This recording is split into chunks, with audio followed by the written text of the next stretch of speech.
Welcome to Harlem Liberation School.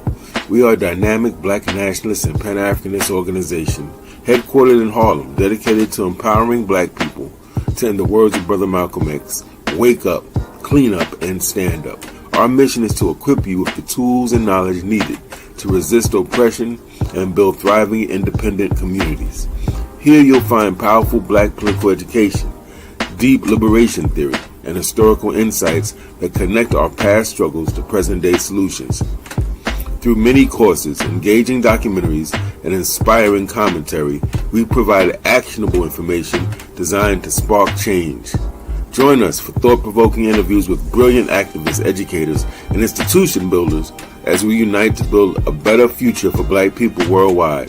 Please remember to like, comment, share, and subscribe. Peace and Black power.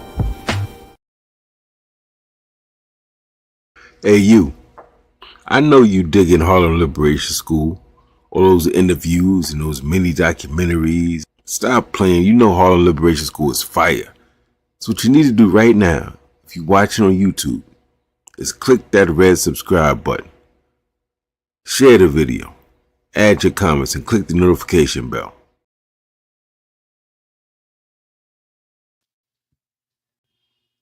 Peace and Black Power families, Brother Agyei Tyehimba from Harlem Liberation School, where, as you know, we teach Black people to wake up, clean up, and stand up in the important words and three-part outline of Brother Malcolm X.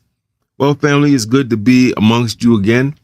I want to thank you all. Harlem Liberation School's videos have been getting a lot of traction, and we thank you for that. I can see that hundreds of people are sharing videos.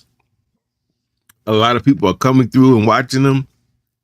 We just need more people who come through and watch them to subscribe, family. Based on the metrics that I see, we should have 20 to 30,000 subscribers, family. So please, when you come through, you like the video, don't keep it to yourself. Share that good food and click that subscribe button. It costs you nothing, right? Costs you nothing. Click the subscribe button. And even right now, why don't you take a minute or two and see if you can share this link to somebody right now, family? That would be a great thing. I'm going to set up our presentation for this evening. Make sure that we're ready for that. And I see a comment. We got Queen Bee. Brenda says, Wukusu to the family. By now, you all know that Wukusu is an acronym that means wake up, clean up, stand up, and that we get it from, again, Brother Malcolm X. It's the greeting at Harlem Liberation School. So when you hear people saying Wukusu, or you see people writing Wukusu in caps, that generally means that they are part of Harlem Liberation School. They're friends of Harlem Liberation School. They've heard us saying it, I'm pretty sure. And so we're thankful for Brother Malcolm for giving us that three-part outline. So important. Today, family, we are talking about respect. You know Aretha Franklin, R-E-S-P-E-C-T. Find out what it means to me. Respect. Now, I remember growing up in Harlem. In the 70s, I was a kid. In the 80s, I was a teen, right? And 90s, young adult. And I remember that a lot of our people got into trouble trying to earn respect in ways that were nefarious. Not good. So some of us thought if we beat a lot of people up, that was a way to get respect. And I guess amongst some people it was. If we could pull the guns out and we shooting up the place, that was a way to get respect. And to some people it was. And some of us found out as we got older and more worldly and more wise that we were taught wrong. Some of us had the wrong exposure to the wrong food, right? And so you may know everybody wants respect and attention, right? But some of us don't know how to go about it. So to avoid taking the shortcuts, embarrassing ourselves, being egocentric, being attention seekers, there are legitimate and honorable ways to earn respect, family. And the same energy that you would put into earning it the wrong way, you can earn it the right way with the same energy. And so we're going to go through that today. I said in an earlier broadcast on Facebook Live that I really hope that in the recorded, if not this live version, the recorded version of this, you all will bring your children to watch this with you. It's important that the things that our kids should not have to wait till they're 30, 40, 50, 60, 70 to learn the lessons. If we learned it, we should be imparting it to our kids young. And you'd be surprised how old a kid has to be to soak in some information, family. They learn curse words really young. If you watch some of these silly TikTok videos, they learn how to dance really young. They learn how to quote rap songs really young. So guess what? They can learn lessons and start applying them really young. Let's get into it, family. 10 honorable ways to earn respect. And it's very important I say honorable. Shaking your ass and saying the most vile, ugly things, family, is not on that list. Number one, I think we should start with a very important story. Those who know me have heard this before, so bear with me. It's the story of the turkey and the bull. Once upon a time, there was a turkey. And the turkey was very upset and saddened. So his good friend, the bull, came by and said, "Hey, turkey, why are you so upset? What's wrong? You look down." And the turkey said, "Man, all my life I've been trying to get to the top of that tree. And I just can't seem to do it. I can't get too far up." Now, those of you who know, turkeys aren't known to fly particularly high distances or at all, right? So the bull, feeling sorry for his friend, and said, "Well, maybe I can help. Maybe you have an energy problem." Turkey said, "What do you mean, bull?" Bull said, "Maybe you don't have the requisite fuel to get to the top of that tree." So in a very weird suggestion, in a weird move, the bull says, "Why don't you eat some of my dung?" Now, as you know, dung is his feces, his solid waste, right? Eat some of that and it'll give you the energy you need. So, turkeys, by the way, if you've been to a turkey farm, you know that turkeys have no problem eating dung. So the turkey said, okay, ate some of the bull's waste, got up to one of the branches of the tree, said, "Oh," but he couldn't get far, so he came back down. He said, "Man, that was good. I got up, a little ways to the tree." Said, "Boss, I gotta go. I'll come back." The next day he tried it, ate some more of the dung. He got up to the second level of the tree.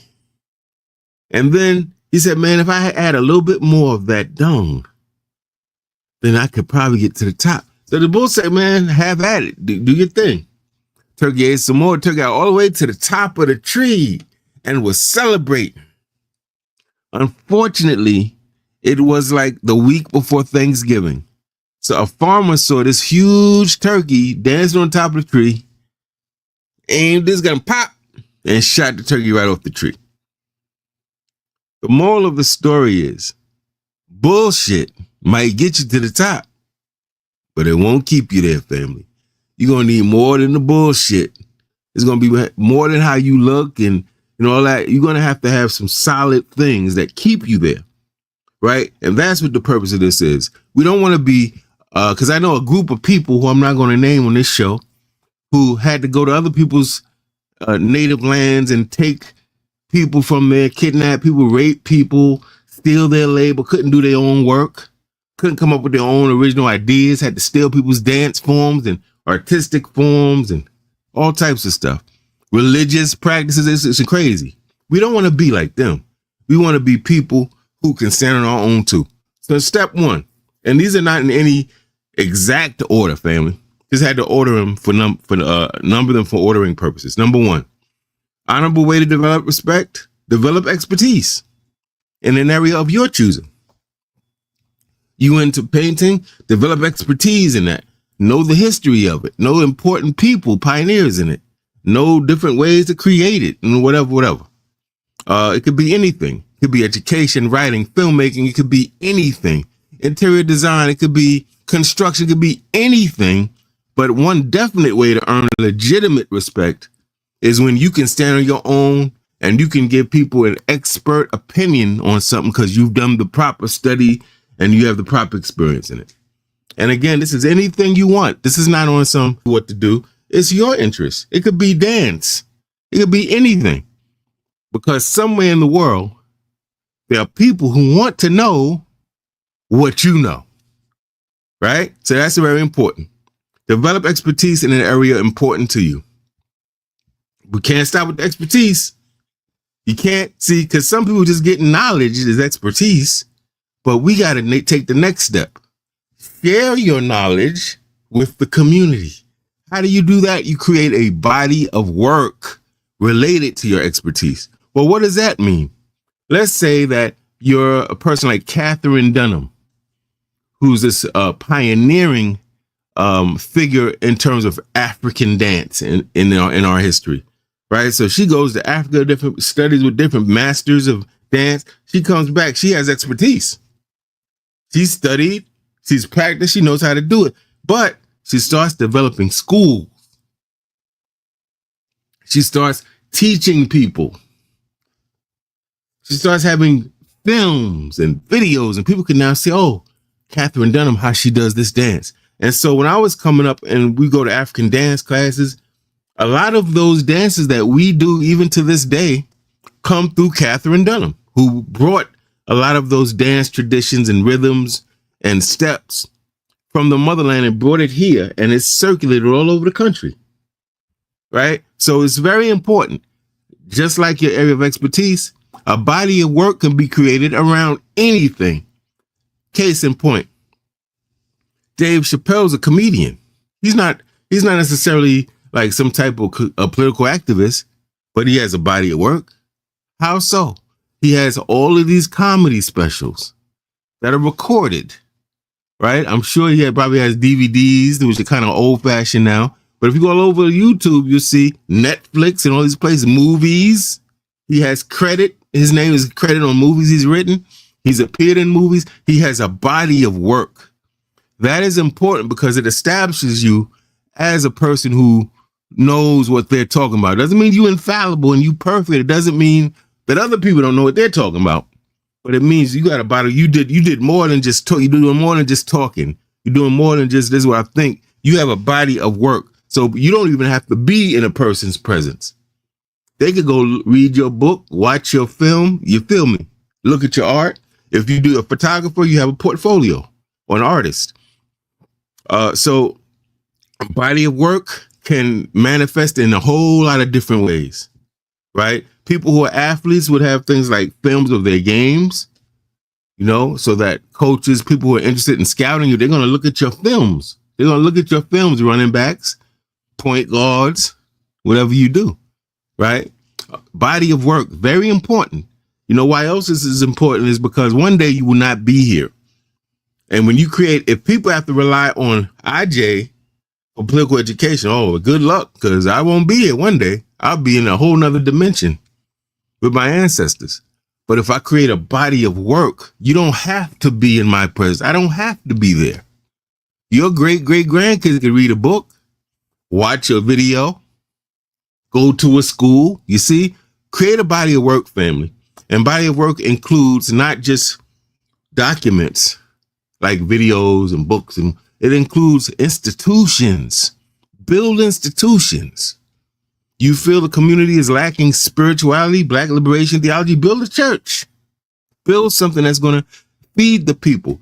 People not eating right, create a pantry. Build an institution that will outlive you so that people can eat literally or metaphorically, whether you're there or not. That takes a great degree of thinking and planning, thinking ahead. Okay, let's go to number 3, an honorable way to earn respect. And guess what? We can all do this. Just takes commitment, consistency, and discipline. 3, develop the habit of completing tasks. Now, do I mean tasks like the kind of frivolous thing? No, I mean the tasks that are important to what it is you do, right? So if I write books, I have to have a deadline in my mind. Okay, this is the time by which I'm trying to get this out.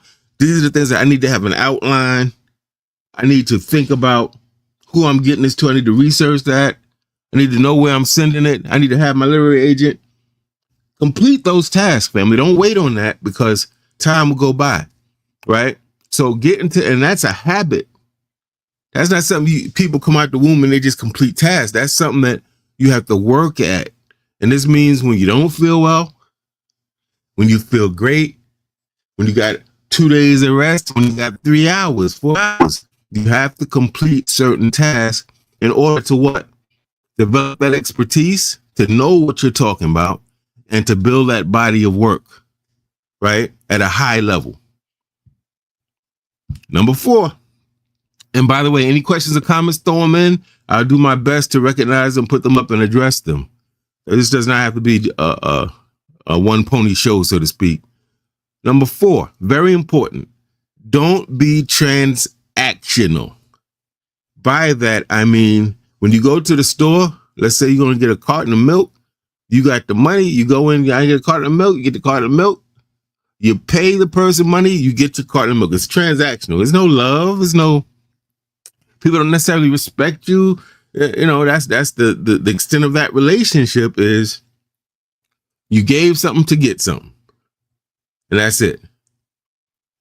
But to get respect, to earn respect from people, you can't go around saying, I'm going to do this so that I can all the time. At the same time, if you know your worth and your value, and you know, you put time and energy into this, you see people buying everything else in America, throughout the world, from all types of merchants who don't even love us. So yeah, you should be able to say, hey, you got to pay for these shoes I made too. Just the same way you pay for all that stuff. But what I'm saying is, in you developing your expertise and developing this idea of I'm an expert, or I'm a person of worth and value with respect to this thing, don't always expect to get something. There'll be times when you might be doing something and you won't get paid. I remember speaking and I wasn't getting paid to do it. I was so happy that somebody thought I had anything to say. I would go and speak for free until a sister, an older sister in the church where I had just spoken for Black History Month, said, young man, how much did pastor pay you? And I said, oh no, ma'am, I don't accept money. I didn't do it for money. She said, oh, no. Dude, that was excellent. She dug in her purse, gave me a $50 bill. Couldn't believe it. I was so embarrassed.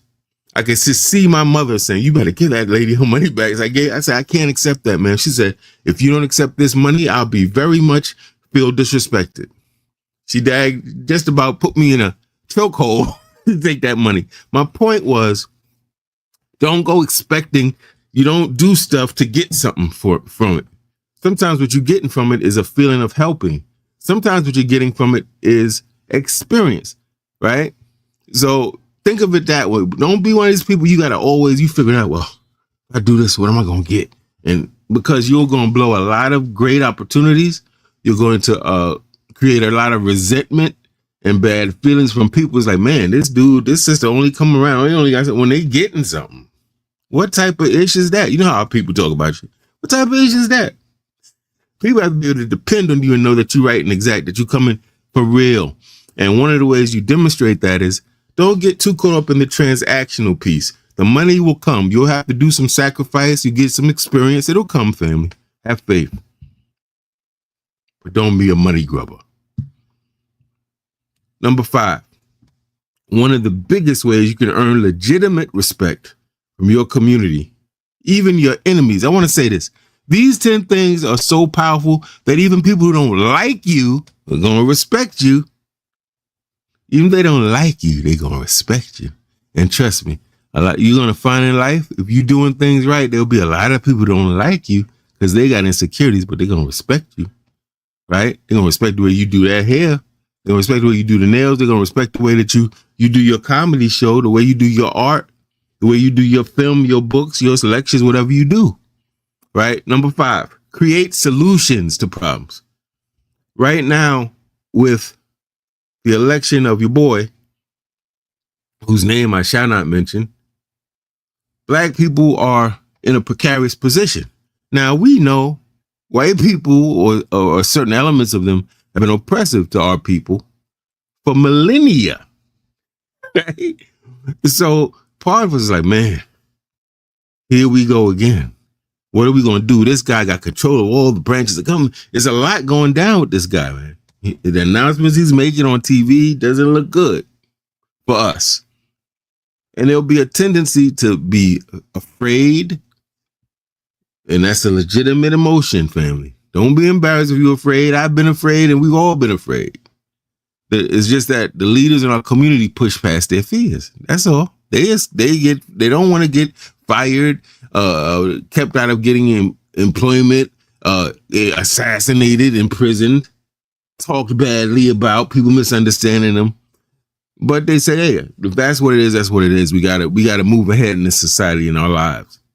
Create solutions to problems is a foolproof way and an honest way to get people's respect.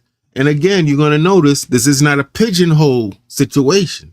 There's room for all types of black people to get in on this. That's the beauty of these 10 things.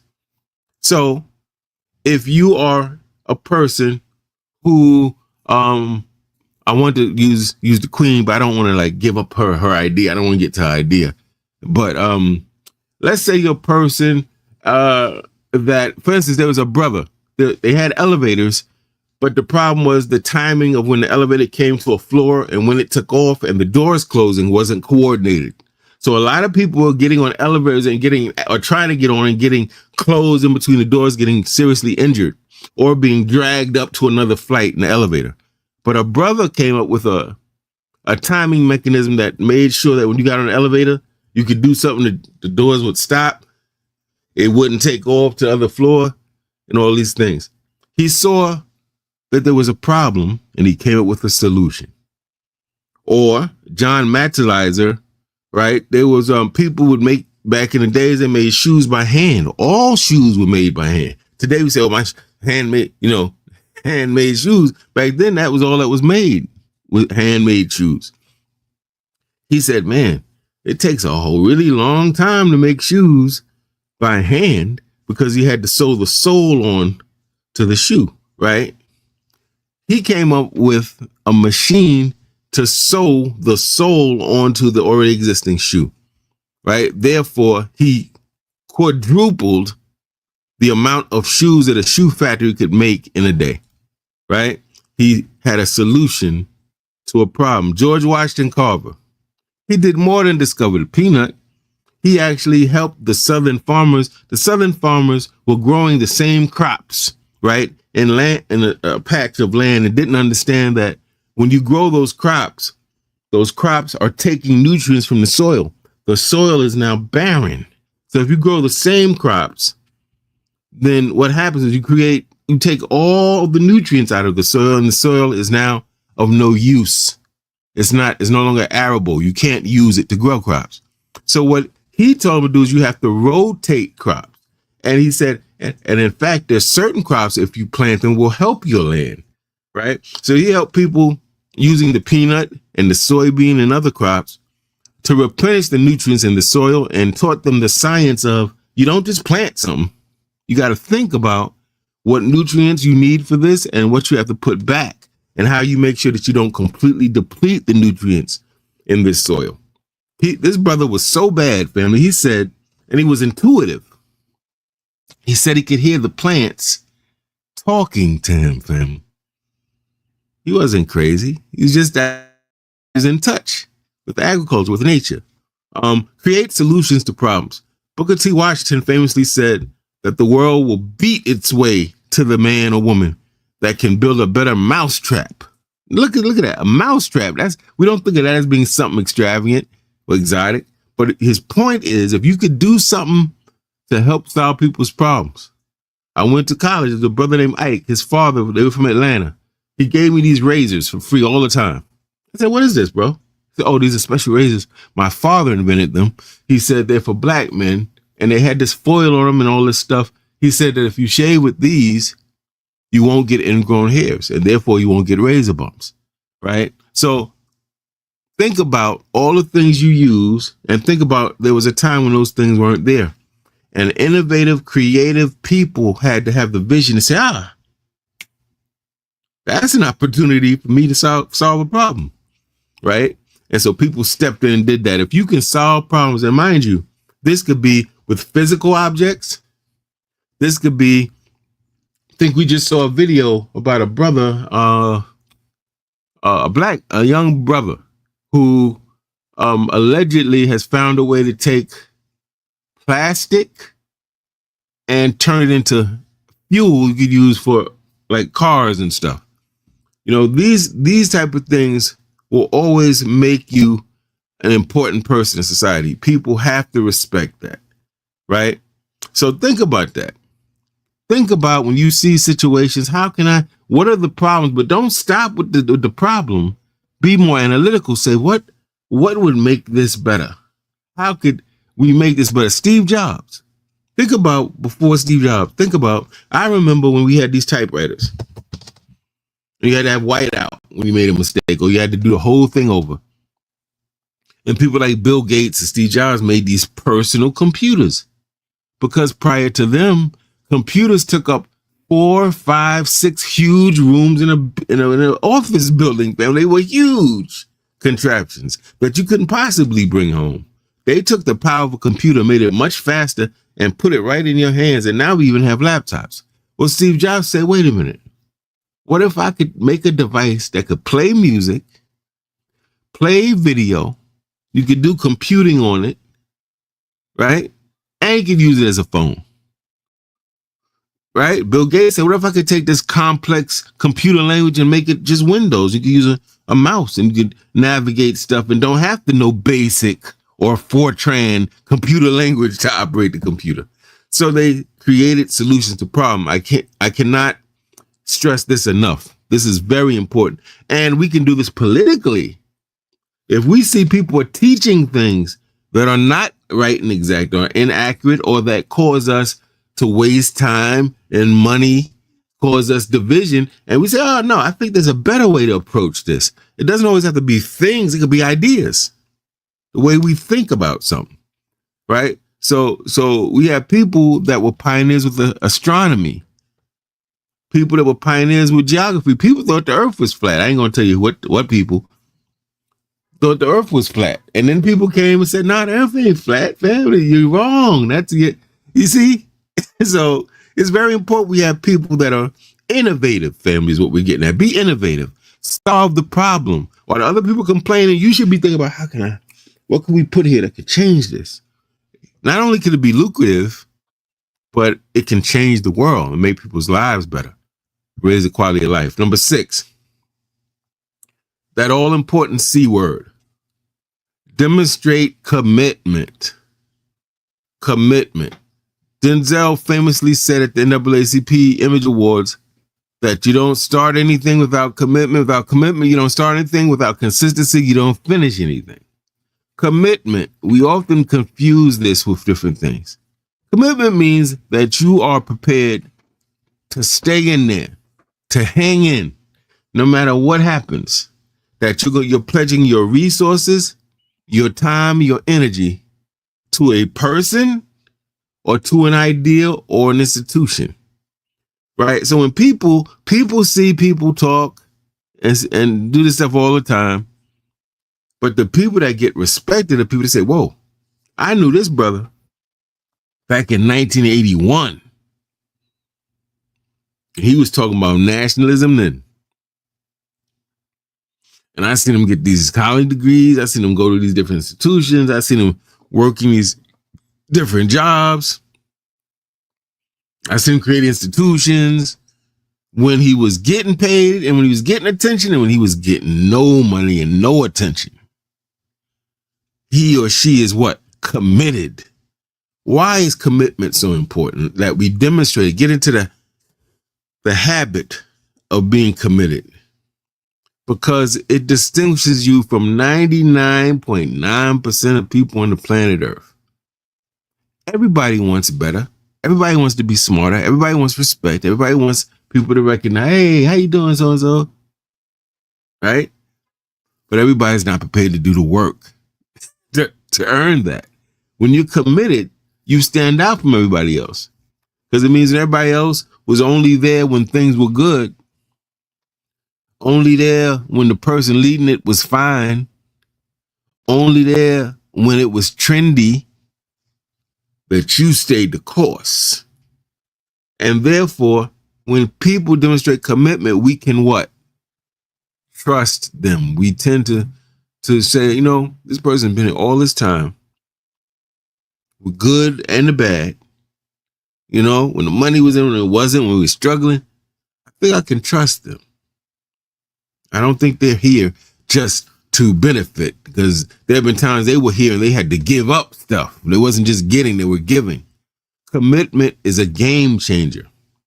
Most of us think it's just with marriage. No. Commitment can be you're committed to an idea. You're committed to healthy living. You're committed to not being divisive or toxic. You're committed to being a problem solver, not a problem maker. You're committed to bringing honor to your family and your ancestors. You're committed to showing the world that you were raised right. You're committed to our youth, making sure that they go the right way. You're committed to building institutions. And see, so commitment can manifest in a million ways. But this, family, is very important. If we're talking about honorable ways to earn respect, show commitment. Now, on the other hand, we have another type of person. They flying back and forth, right? Imagine if you met somebody and they said they were married 20 times. I'm just saying. What would your first thought be? That don't sound like they committed to it. Or they got some really bad luck in relationships. That's 20. My God. You see, one of the reasons that they say that politicians should be in long-term relationships, married or otherwise, is because the presumption is, it's not always true. The presumption is that if you can be committed to this person over a period of time, if you can be committed to that organization over a period of time, to this political cause over a period of time, you could be committed to me. If you could be committed there, you could be committed here. And so that is very important. Let us move on. We're talking about 10 ways to earn respect legitimately. Number 7, be kind and be helpful to people. Self-explanatory. Self-explanatory. I know people coming up, they didn't necessarily have a specific talent. They weren't necessarily most popular, the most charismatic, but they were so kind and helpful. They were the type of people you can go to and for help, and they say, oh, and they could direct you to somebody. Oh yeah, I know. Mr. So-and-so, do you know so-and-so? Oh yeah. And they direct you to somebody. You're looking for this, you're looking for that. They could direct you, and they were always kind and welcoming and helpful. They never made you feel bad for asking for help, right? They were inspiring. If you came to them and you looked down and said, what's wrong, son? Oh, Mr. So-so, Miss So-and-so, and they talk you up, give you a Bible verse, hit you up with something from the Quran, give you some poetry, quote a song, tell you a story. And by the time you leave Mr. or Miss So-and-so, your spirits have been lifted. You're no longer angry, confused, right? All right. So be kind and helpful to people, which we should be doing anyway. That's a legitimate way to earn people's respect. Some people don't have any particular gift or skill or area of expertise, but what they do is they're so loving and caring and empathetic with people in their community that people love them and lean on them and depend on them. Number 8, very important. You want to earn respect? Don't go out here gang banging. Don't try to be the flyest, the cutest, the wealthiest. Get the bag. Family, be resilient. Demonstrate resilience in the face of conflict and challenge and struggle and pain. Why is this so important? Because, well, people go through stuff all the time. Every day people die, family. Every day somebody's in a car accident. Somebody's been murdered. Somebody's been assaulted. We hear people's traumas as adults or as children. So everybody walking this earth goes through some pain.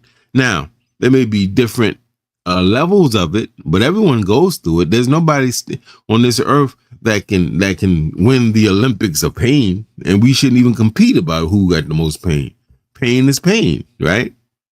The difference, though, is that there's some people who do their best, no matter what they're going through, put a smile on their face, to think positively, to look at the bright side, to see what lessons this uncomfortable situation, this awkward situation, this embarrassing situation. I've learned lessons from embarrassment in my life. I've learned lessons from pain and suffering.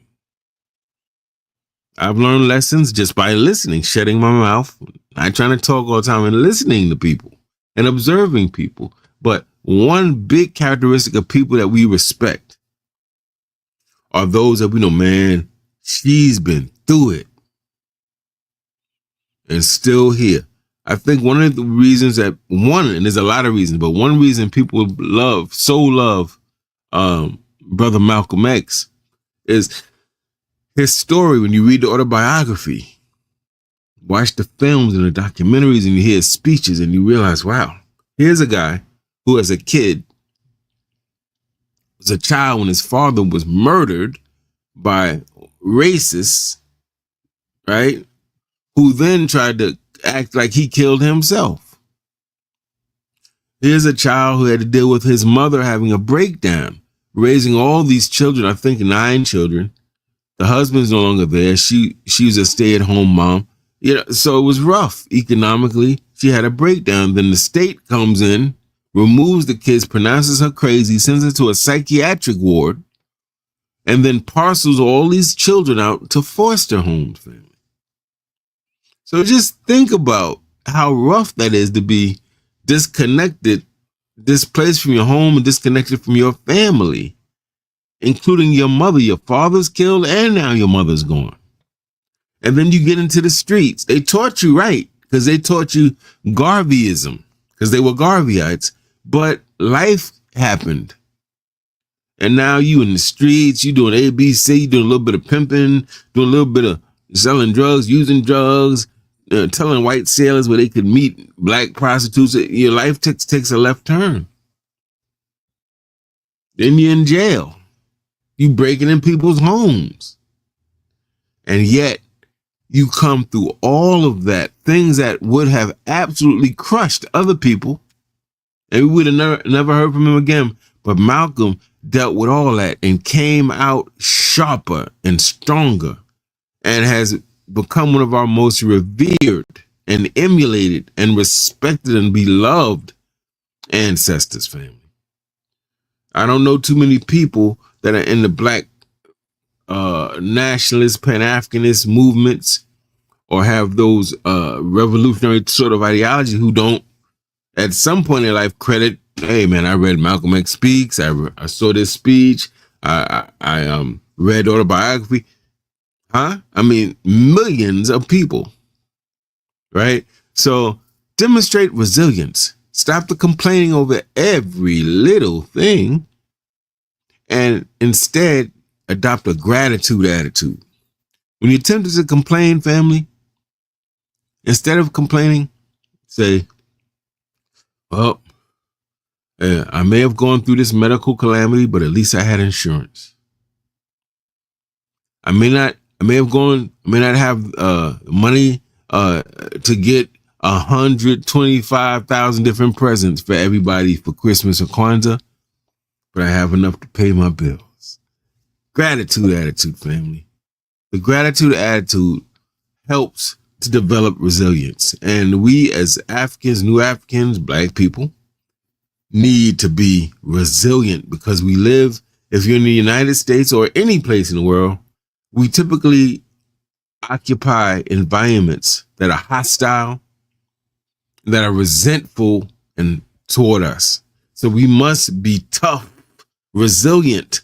We can't break down when things don't go our way every time. That's not to say that we don't have the right to cry and be vulnerable, but we got to be resilient. We got to be able to bounce back. Very important. Number 9, be authentic and be original. That's a way to earn respect.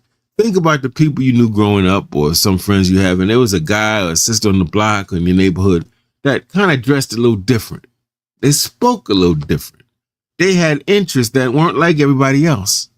Everybody else was doing go-karts or playing games or into the sports or whatever. This person was playing instruments. And that was interesting to you because you said, wow, that's different. And they were cool with playing instrument. Other people teased, well, are you a nerd? Or this person was into school real heavy. This person was a voracious reader. And they got teased because they weren't the so-called typical person in the neighborhood. But some people looked at them and said, wow, they don't mind being who they are. Authenticity and originality are always seductive. And I don't mean that in a sexual way. I mean that intellectually we say, wow, this person has the courage to be who they are, no matter what anybody else thinks or says, or whether it's popular or not. But also, this is about not mimicking other people. So I said be original. Now, we all are inspired and influenced by other people. I have, oh my God, so many people that have influenced me. People I looked at as a young man, and I took a page from their book. I took notes. I said, Dr. Turner speaks. He always can reference something. Dr. John Henrik Clarke can give you a reference. I want to be able to do that. So you can be influenced by people, but you should not be directly mimicking other people. You should be free and strong enough to be yourself. And you could have all these influences, but you take something and you represent it your way. Right? It's kind of like when Anita Baker sang the song Angel, and then my sister Lala Hathaway sang it and kind of made it her own, even though it's the same song. That's what I mean. Not mimicking. She didn't make the song sound just like Anita Baker. If she did that, why she need to make the song? So it's important that we develop the courage and the security, being secure with ourselves to say, man, I'm going to do me. In other words, I'm going to participate in the activities that interest me. And I don't care if it's popular with people in the house, the block, the neighborhood, wherever, right? Be yourself, because you know what? Being yourself is one of the best ways to be a fulfilled, non-miserable person, family. No matter what goes on with you. If you say, man, I'm cool with who I am. I'm cool with how I am. I got work to do, but I'm cool with who I am and how I am. And I have my own interests. I'm not trying to be like nobody. I ain't trying to copy what other people do, mimic other people. I am who I am originally. Where people say, man, there will never be, you know how people say there'll never be another Stevie Wonder or Ray Charles or these different, that's how you want to be. They were influenced by other musicians, but they have a unique sound, right? A unique style. That's what you want to do. That's a surefire way to earn the respect of people, family. Be authentic, be who you really are. Don't lie to people, because don't tell people stuff they want to hear to be popular. Be who you are, even when it's not popular, because it may be uncomfortable, but you'll be free. And it's not like being free in that way, at least. And then our last piece, all of these things are great, but they mean nothing, and they're shallow and they're hollow unless we are tying all of these great things we talked about to building and uplifting our people, our community, right? That is important. Now, if our people were all wealthy and politically empowered, and we all had all the food we could eat, and we owned property, and, and we had the respect of everybody all over the world, maybe this wouldn't take as much of a precedent. But because the opposite is true, because still a white man with a high school diploma makes more on average than a black man or woman with a college degree, and because so many of us are unfairly and disproportionately locked up in Americans' prison system, and I can go on, and so many of us are disproportionately attacked, mistreated, and murdered by police officers, it means we have a special mandate to build and uplift our community. It means it's not enough for me to just read. Oh, I just like to read. Yeah, I like to read. But read about some current events. Learn about the world you occupy, how it works. Learn about some of your history, some of your culture, some of the important pioneers in the field in which you're interested, right? It means that we take our unique gifts our authenticity, our body of work, right? And we share it with the community in the hopes that we make our contribution to make the world better than it was when we inherited it. I think it was Marion Wright Elderman who said that service to the community is the rent we pay for our space, on earth, for our life. And I would agree with that. And everything we do, we should be trying to say, how can I use what I've learned? Use, if I'm blessed with a material abundance, how can I use my money to help? How can I use my know-how, my expertise to help? How can I use my skill set, my personality traits to help? My contacts. Some of us are blessed to know thousands of people in all walks of life. How can I use that to help others? Right? And with that said, family, I am done. I'm going to take this off. I'm going to quickly go through a recap. Develop expertise. Number 1, be a master of something. Develop your craft. Create a body of work in that expertise. Write your books, do your films, have a portfolio, have your different products or documents or institution that relates to your body, to your expertise. Develop the habit of completing what you start. Very important. People respect people like that, and they can trust that if you say you're going to do something, you're going to do it. Don't be transactional. Don't be a money grubber. Don't do everything to get something. Don't think like that. Some of the best things in life and rewards aren't necessarily monetary, but they may be, you develop relationships with friends and contacts and knowledge and different opportunities. Be a person that creates solutions, that solves problems, not just sees them and complains about them. You will always stand out if you do that. Number 6, demonstrate commitment. Show that you can commit to people, institutions, and ideas, family. People trust and depend on and believe people who they see, whether they're committed to that, maybe they could be committed to this. They're committed to that, maybe they could be committed to me. But if they see you flying, you always doing 100 different things on any day of the week, and you never do anything consistently, it's hard to trust you, right? So that's very important. Number 7, be kind and helpful to people without expecting something in return. Number 8, demonstrate resilience in the face of challenge and struggle, pain and suffering, right? Number 9, be authentic and original. Don't be a phony, fake type. Be yourself. And also, yes, have influences from other people, but always don't go around trying to mimic and imitate other people. Be you and develop your own unique flavor and style and perspective and interests, right? Very important. And lastly, we said, build and uplift your community.